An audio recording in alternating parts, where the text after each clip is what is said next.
Hey guys, real quick, I just want to record this morning for myself. Hopefully you get a little nugget here and there as I talk about the last few days on Lake of the Ozarks.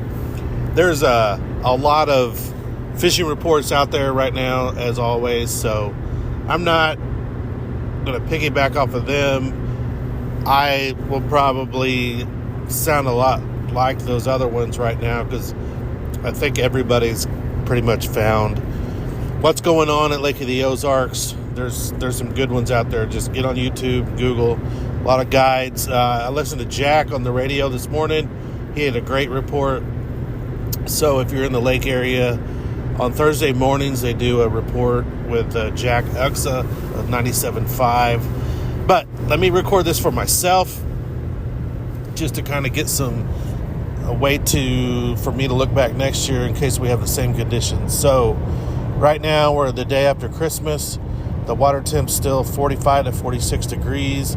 I've only fished in the glaze this past couple days.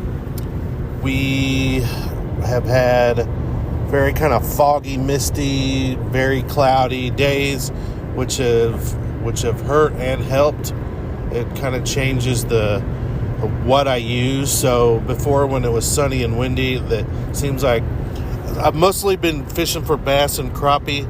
I like it whenever they hit the jerk bait, and I did not catch one crappie or a bass on a jerk bait the last couple days. Now, I did not stick with it, and I didn't change colors a lot, but it seemed like on my graph they would come up and they would look at it and they wouldn't commit to it. They'd get a really good look at it, sometimes 2 or 3 at a time, and a few of them would tick it, but I didn't hook up with any of them. So I don't know if that's because I didn't have enough wind.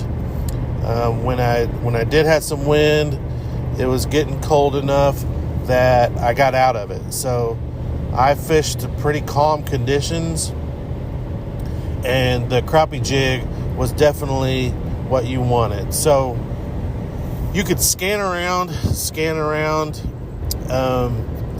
There are fish in as shallow as 6 feet of water, and there's fish as deep as 30 feet of water. But the majority, if you have piles or a dock slip that's in that 15-foot range, that's probably about perfect. But anywhere in between there. So I heard Casey Scanlon on his report the other day talking about how the bigger crappie were closer to the shallower piles, that 8-foot range, and he is dead on that. So if you find a smaller wad of crappie in that 8-foot range on like a smaller pile, it seems like they want to be by themselves. That's the big ones. That's I caught some. I didn't measure them, but we'll just say over 12 inches. I know they're longer than that. I don't want to exaggerate. I'll put some videos up, but I'm a big guy. When I put videos up, everybody says, "Oh, that crappie's not 14 inches long." Well, I kind of shrink fish. So I weighed my best 7 from Christmas Day. So the best 7 that morning weighed about 6.5 pounds. So, and I'm not trying to target just big fish. So I think if you were in a tournament and you wanted to target big fish, I would stay with the shallower brush piles. It seems like if you're towards the main lake, there's a lot more of them. When I get to the backs right now, there are some pockets. As long as there's shad moving around back there, there are some crappie back there, but the majority are on channel bends and big curves of the river, of the glaze, where shad have been kind of hanging out in the main lake. And I think between the south winds and then now we've got some north winds coming in, it's kind of kept them kind of on these bends. So main lake secondaries, which you'd think, well, that's a main lake point. Well, there's kind of secondary knobs kind of off the main lake. So round points, round channel swings that cut in to bluff banks, as long as you've got some shallower water nearby. Those are really key. Now, there are some crappie grouping up in the middle of the pockets, but usually that's when the jerkbait's really good in open water, and I can't get that bite to dial in yet. I did a couple weeks ago where they really suspended out off some condo docks, and they were way away from the dock. They're actually really, I think, more related to a buoy that had a cable going down, and I caught them on a jerkbait. But that was when it was sunny and we had a lot of wind. So on these cloudy days, the pinkhead with a blue ice or a monkey milk, and you can use a crappie nibble. It did not seem to matter yesterday. You just had to get your jig close to them, almost kind of kiss them with it. They didn't want to chase it too far, so get as close to them as you can without spooking them. Keep it above them, and then just try to hover it just above them to where they'll commit to the bait. So you didn't have a lot of them just shooting out of the piles, grabbing it on the fall. It seems like they're really kind of settling down into their winter type patterns, but that changes daily. It changes by the pile. So there's certain areas where I've got 4 or 5 piles pretty close together. So you'll cast the one, it seems like they're real spooky. You go 20 feet over and there's fish that are super active. So I don't know what makes them do that, but it just seems like you've just got to work with different colors and then try to figure out the presentation that they want. I am casting to them. I've heard reports of guys using slip bobbers. I think that would work very good, and I think that'll get better as they get to where they don't want to chase a bait. They just want to hover and above them. So if you like slip corks, I'm not very good at it. I know it sounds crazy that, hey, how are you not good at a bobber? I've just always casted to them or shot docks. So I'm not very good at the long poling. I'm not very good at corks or slip bobbers. But if you're good at that, you can definitely catch crappie doing that right now on the docks. So there's still a lot of docks that you can shoot. You can skip way under there. It seems like if you're on the dock, they are way up in there. The bass are doing the same thing, so there's a lot of bass that are way up under the docks too still. I actually saw several bass yesterday. They were tucked up under the dock floats. It's almost like they were kind of like nestled into the algae and stuff that was growing off the float. So I don't know if that's the hide or if that's like the last oxygen that, you know, they like being in that grassy algae type stuff growing. I don't know, either or, but you could see them, I mean, just suspended right under the floats with their tail sticking out. Is kind of cool just watching them. So I didn't fish for those fish. The bass, I've been throwing an A-rig and a jerkbait, and we're catching a few. I didn't catch very many these past few days, but I was mostly focused on crappie. So on the crappie, it seems like getting out of the wind makes it easier to fish. Sometimes they bite better in the wind, but if you're fighting it, I got to where I was fighting the wind and I just got out of it and it didn't make any difference. So I actually caught more out of the wind than I did in the wind. So don't fight it. You know, if it's rainy and windy and crappy, get out of it. It doesn't seem to matter. As the more comfortable you are this time of year, I think the more comfortable they are. So get out of it. Find some active, bigger fish that are in a comfortable area, out of the wind, out of that rain and stuff. So I did try a hair jig,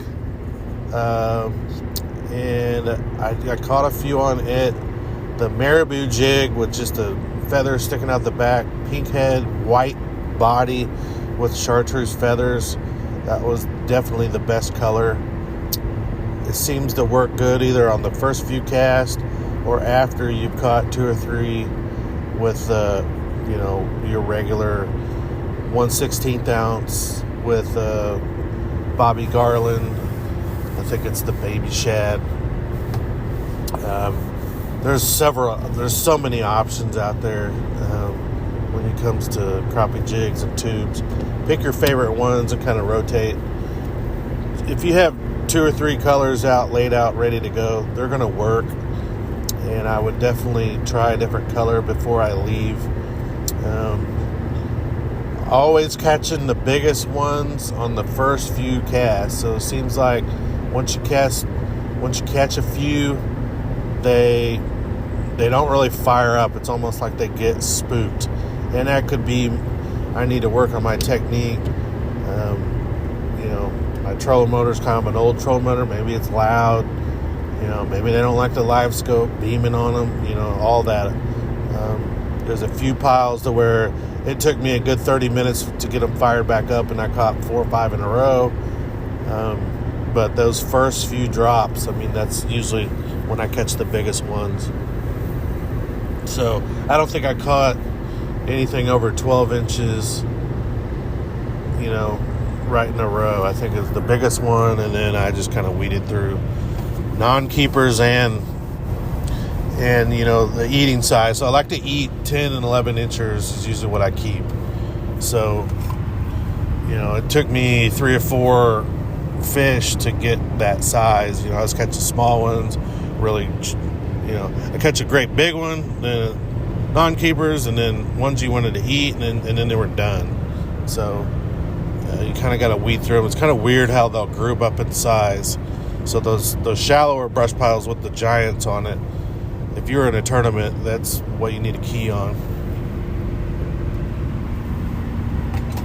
All right, the catfishing. So I've heard in the tackle stores, I keep hearing like it's real tough, sucks. It wasn't yesterday for me, but I was fishing kind of a good hole. I was fishing a channel swing that is very protected by docks. It's just kind of a sanctuary for them, I think. It's got good deep water, so I'm sitting in 50 foot, throwing in about 25, right in the ditch. I think they're roaming that ditch and then roaming with the shad, kind of up and down. This area's got a lot of dock cables. It's got, brush. It's just got all the ingredients. There's shad that move in and out. I think they eat about everything. I started catching them after I was cleaning those eating size crappie. So if you're on your dock and you're cleaning crappie and you want to catfish, this time of year you can use. I don't know the legality of using crappie baits and heads and guts after you clean them. I know you cannot use a live crappie. That's a no-no. So what I did was I had some shad that I had caught. I immediately started getting bit on shad. It didn't take. One key thing when there's no wind, especially in the winter, is I use the least amount of weight as possible, and it just simulates a dying shad. So I had some shad that were just barely alive. That is just almost perfect. Throw it out there. I did have, I think it was probably a 1/4 ounce bullet weight, basically a Carolina rig, and a circle hook on it. And it wouldn't hit the bottom. It would take off with it. So the fish I was catching were huge. I didn't weigh any of them. They're monsters. I got broke off twice. I usually never ever get broke off, but some of these fish, I was using one of my old bass rods, so that probably makes a difference. But like I said, there's a lot of cables, there's a lot of brush. So if you graph around and find the big ones, this is probably one of the best times of year to go catfishing. Find you some shad. When I ran out of shad, I started cleaning those crappies, so I was using the livers off of the crappie and just kind of wadding up the guts and throwing out there. And I caught several more that were under the slot. So we cleaned up several catfish that were just under the slot. I can't remember. I didn't measure them, but that 20 to 22, 24 inch range, that's about as big as I want to clean. But it's a lot of fun. If you've got a nice dock where they're hanging around, it's fun to get kids out there, because they're biting. If you're in the right spot, they're biting, as soon as it gets out there. So it's a lot of action. You wouldn't think catfishing is a lot of fun action, but it really is. It's pretty fun to watch that rod bend down. And so the whole time you're focused. You're not getting distracted and just waiting and getting bored. Like they're on it pretty quick. So fun times out there. I got to figure out what to do with the bass. I didn't focus on the bass enough, but when the crappie and catfish are biting so good, it's hard to pick, so I'm not going to complain. I haven't found the giant schools of hybrids either. I haven't really been looking for them, but if you're in the glaze, pretty much anywhere on the lake, I would assume, but if you're in the glaze, there's a lot of clear water still, and the crappie are doing well. So get out there and get some before it gets so cold it's going to make it rough on us here in the next few months. I think we're going to pay for it, because it's been, almost 50 every day. We're going to see some 60-degree days in December, and now coming into January, and then who knows what'll happen. So enjoy it while it lasts. So again, that water temp's 45 to 46. 10, 15, even 20, but 15-foot brush piles are definitely the best. Pink heads, 1/16 ounce, Bobby Garland, whatever color you want, blue ice, and go catch them. Everyone have a good New Year. I hope you had a very Merry Christmas. We'll see you next time.